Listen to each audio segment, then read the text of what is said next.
costata questa vacanza? Il doppio di l'anno scorso, se devo dire. Una cifra non le saprei dire, però è tutto il doppio. Traffico da bollino nero sia oggi che domani su strade e autostrade. Meta preferita è ovviamente il mare, nonostante il mese di agosto faccia segnare tradizionalmente i listini più cari per alloggio, vitto e anche ombrelloni e lettini. Quest'anno i servizi risentono anche del balzo dell'inflazione con aumento dei prezzi che riguardano tutti gli aspetti della vacanza a partire dal viaggio. Dobbiamo fare molta attenzione sia sul budget, per quanto riguarda chiaramente per far rientrare tutto nel budget previsto, ci si limita sicuramente nelle spese. Dovevo partire io, solo che mi sono andato a informare per un viaggio che lo scorso anno a Formentera mi costava circa 1.500 euro, mi hanno chiesto quasi 2.900 euro per due persone, cioè proprio ti dicono di rimanere a casa. Lei parte per le vacanze? No, sinceramente no. Piacciono le vacanze autunnali, verso ottobre-novembre. E causa maltempo sono stati annullati gli spettacoli delle fine settimana al Teatro Segesta. Il caldo però sta per tornare soprattutto in Sicilia. Da martedì tornerà l'alta pressione africana con temperature oltre i 30 gradi.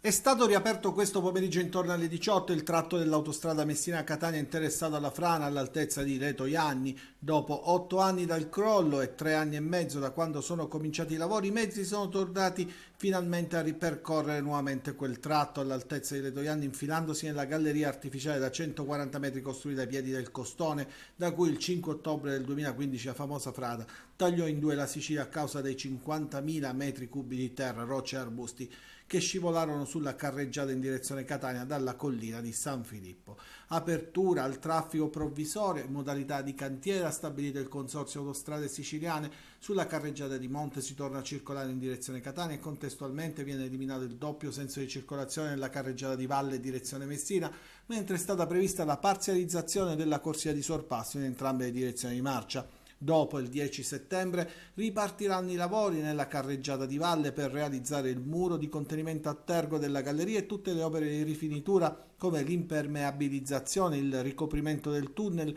e sulla carreggiata di Monte verrà riattivato il doppio senso di circolazione. Però intanto tra ritardi, sospensioni, varianti, questo è un primo traguardo raggiunto ed è una riapertura che riveste particolare importanza per il deflusso degli automobilisti, considerato il periodo da bollino nero per il traffico intenso dovuto all'esodo estivo.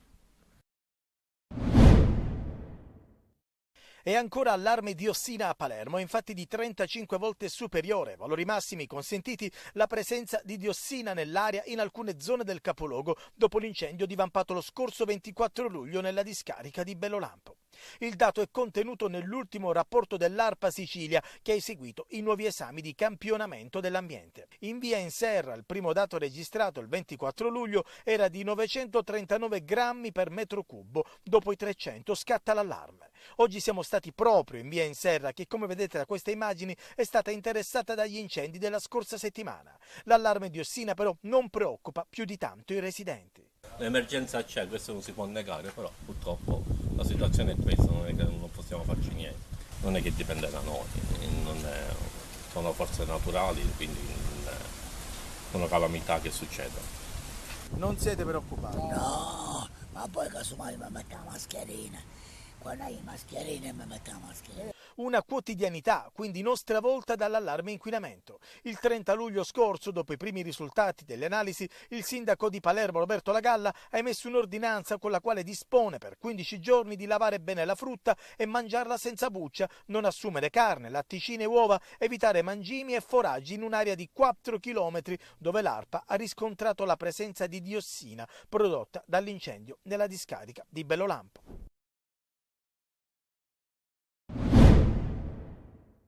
Il futuro è sempre nebuloso, ma intanto ecco l'ennesimo intervento d'urgenza, l'ennesima storia da raccontare. Un'altra notte trascorsa in sala operatoria per l'equipe del centro di cardiochirurgia pediatrica di Taormina, guidata dal primario Sasha Gati, per salvare la vita ad una dodicenne in vacanza in zona.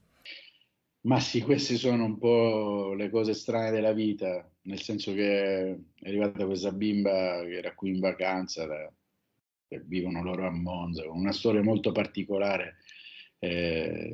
A volte dico, noi pensiamo che siano i medici, noi contribuiamo, ma sicuramente la storia è scritta da qualche parte, noi facciamo solo parte della storia, quindi ci piace oggi raccontare questa storia e ricordare questo episodio veramente drammatico che grazie a Dio si è trasformato in una bellissima storia di vita.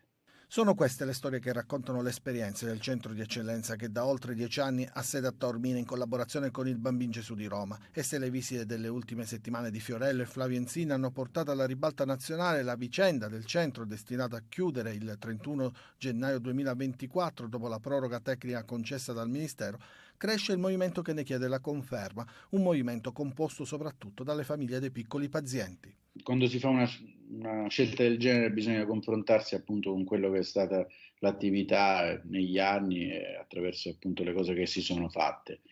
Io personalmente credo che sia tutta una reazione spontanea, non ci sono state messe in campo nessuna levata di scudi, quindi ringraziamo tutti quelli che ci sono stati vicini e ci stanno vicini in questo momento e cercheremo di continuare a fare quello che abbiamo sempre fatto.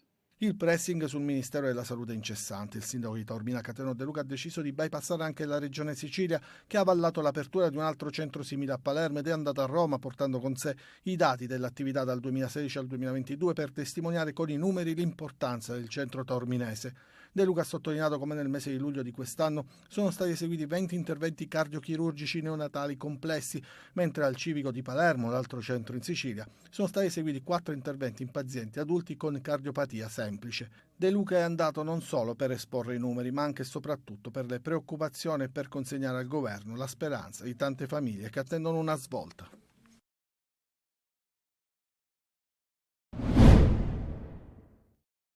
Volano parole grosse, la tensione sale dentro il bar della Sala Scommesse in via Santa Maria della Catena, nel quartiere dei Cappuccini a Catania, nel centro storico. La lite in pieno giorno il 31 luglio per un debito che doveva essere saldato al più presto. Lo vedete nelle immagini di videosorveglianza al vaglio dei carabinieri di Piazza Dante. Fuori dal bar lo scontro culmina in una sparatoria. In uno dei filmati si distingue nettamente la pistola in mano a uno dei due uomini e le indagini dei carabinieri, basate sulle dichiarazioni di testimoni e sui filmati, hanno fatto scattare 3 giorni dopo la sparatoria il fermo di Giovanni Gurreri, 22 anni, vicino ai Cursoti milanesi, e Filippo Antonio Saitta, 26 anni, affiliato ai Santa Paola Ercolano, da sempre clan in lotta tra loro. Gurreri, accusato di tentato omicidio, era stato coinvolto come vittima il 3 gennaio in un'aggressione terminata in una sparatoria durante la quale fu colpito ad una gamba in viale Medaglie d'Oro. In particolare, nelle fasi più concitate della lite, Gurreri, nell'esplodere alcuni colpi d'arma da fuoco contro Saitta, non avrebbe colpito la vittima ma altre 2 persone risultate estranee alla lite. Mentre i 2 feriti venivano soccorsi dai passanti, i 2 uomini si erano allontanati verso il centro. Gurreri poi è stato rintracciato nell'abitazione di un parente e Saitta in casa di un amico a Mascalucia.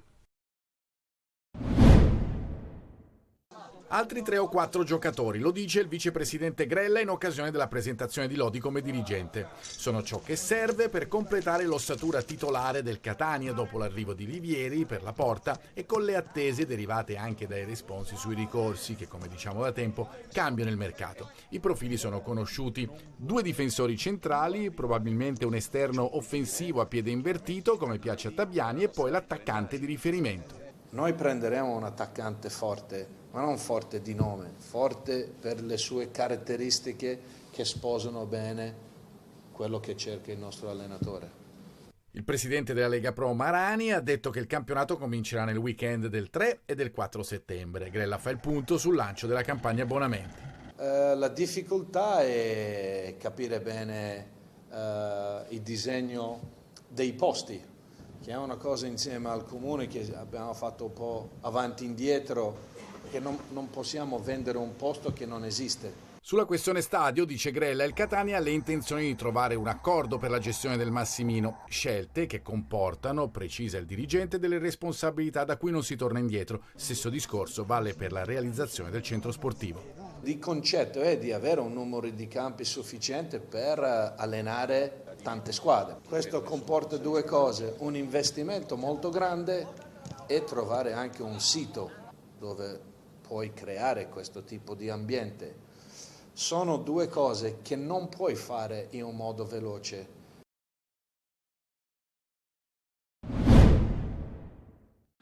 3-0 in amichevole, il ritiro concluso. Il Palermo chiude in bellezza la preparazione estiva in Trentino. Ieri vittoria in amichevole contro il Trento dell'ex Bruno Tedino. Una prestazione più che convincente per la formazione rosanero, che ha chiuso la pratica nel primo tempo. Prima il gol di Ceccaroni, poi la rete di Vasic e infine Brunori su rigore. Nella ripresa, dopo i cambi di Corini, il Palermo non ha rischiato nulla, gestendo il risultato. Sorride il tecnico rosanero. Il bilancio generale del ritiro secondo me è positivo, perché comunque qualche fisiologico problema l'abbiamo avuto con qualche giocatore, niente di straordinariamente grave, e di conseguenza stiamo recuperando tutti i nostri ragazzi. La logistica e i luoghi dove ci siamo allenati erano perfetti e di conseguenza siamo da questo punto di vista molto contenti del lavoro fatto, e adesso affronteremo Veronello questa settimana, che ci porterà al primo impegno ufficiale col Cagliari. Era l'ultima amichevole della pre-season, ora il Palermo si ritroverà a Veronello dal 7 agosto e riprenderà lì gli allenamenti. Nel mirino c'è la sfida di Coppa Italia a Cagliari del 12 agosto alle ore 21. Sarà il primo impegno ufficiale per gli uomini di Corini, che vogliono partire con il piede giusto e dare subito un segnale importante all'intera Serie B.